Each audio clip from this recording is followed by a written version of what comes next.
Start.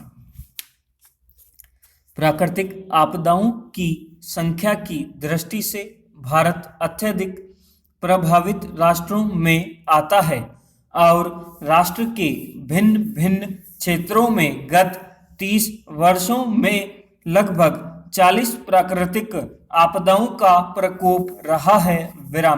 वर्तमान आपदा कोविड-19 एक वैश्विक आपदा है और विश्व के भिन्न राष्ट्र इस महामारी से निकलने के साथ ही उन संभावित उपायों को चिह्नित करने का भी प्रयास कर रहे हैं, जिन्हें नीतियों में शामिल कर भविष्य में इस प्रकार की आपदाओं के दुष्प्रभावों को कम किया जा सके। निश्चित ही आर्थिक सुदृढ़ीकरण के ऐसे स्रोत जिनसे रोजगार व जीवन यापन कम से कम प्रभावित हो व जन स्वास्थ्य सुदृढ़ीकरण के वे उपाय जिनसे रोग प्रतिरोधक क्षमता में वृद्धि हो, ऐसे सर्वमान्य सूचक हैं जिनके इर्द गिर्द ही नीतियों का ताना बाना बुनना दूरगामी रूप से सार्थक सिद्ध होगा। वर्तमान आपदा के समय जब ग्रामीण अपनी जड़ों की तरफ लौट रहे हैं, तब स्वाभाविक है कि ऐसे उद्यमों व स्वरोजगार की तरफ आकर्षण होगा जो स्थानीय स्तर पर सृजित किए जा सकें और सुनिश्चित बाजार मांग वाले हों। वर्तमान महामारी ने जनमानस को पोषण व आहार द्वारा रोग प्रतिरोधक क्षमता में वृद्धि हेतु सचेत व संवेदित कर दिया है। जाहिर है कि प्रोटीन, विटामिन, सूक्ष्म खनिज तत्वों से प्रचुर प्राकृतिक खाद्य स्रोतों की मांग में वृद्धि होना तय है। राष्ट्र का दुग्ध उत्पादन में प्रथम व अंडा उत्पादन में विश्व में तृतीय स्थान पर होने के कारण प्रोटीन व सूक्ष्म तत्व इन स्रोतों से बहुतायत में उपलब्ध है।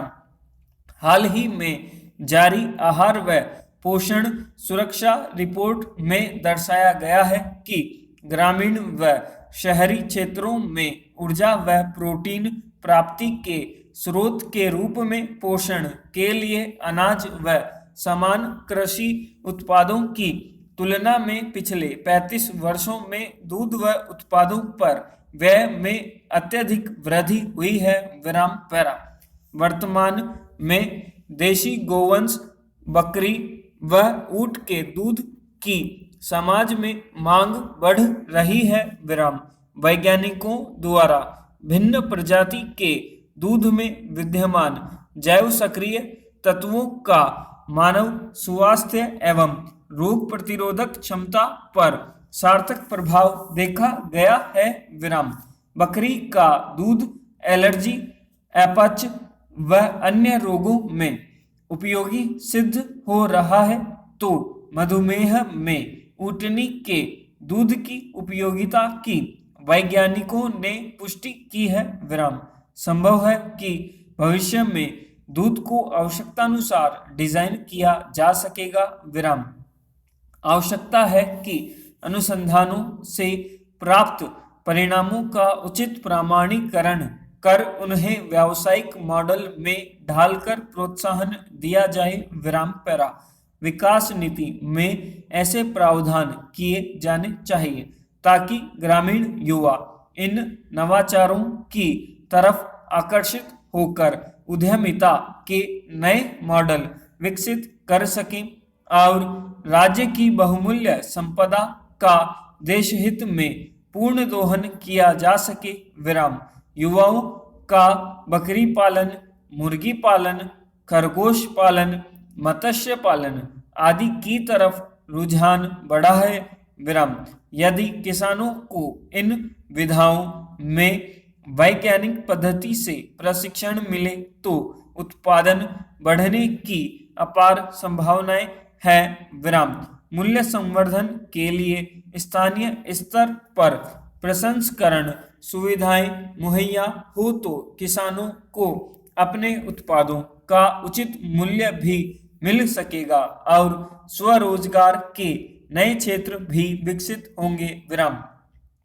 पशुपालन संबंधित विकास योजना बनाते समय स्थानीय स्रोतों व कृषि जलवायु परिस्थिति के आधार पर क्लस्टर चिन्हित और पशुधन आधारित उद्यम स्थापित किए जाने चाहिए। विराम। युवाओं के रुझान को देखते हुए निकट भविष्य में ये कदम पशुपालन क्षेत्र में अपेक्षित बदलाव सुनिश्चित करेंगे। विराम पैरा।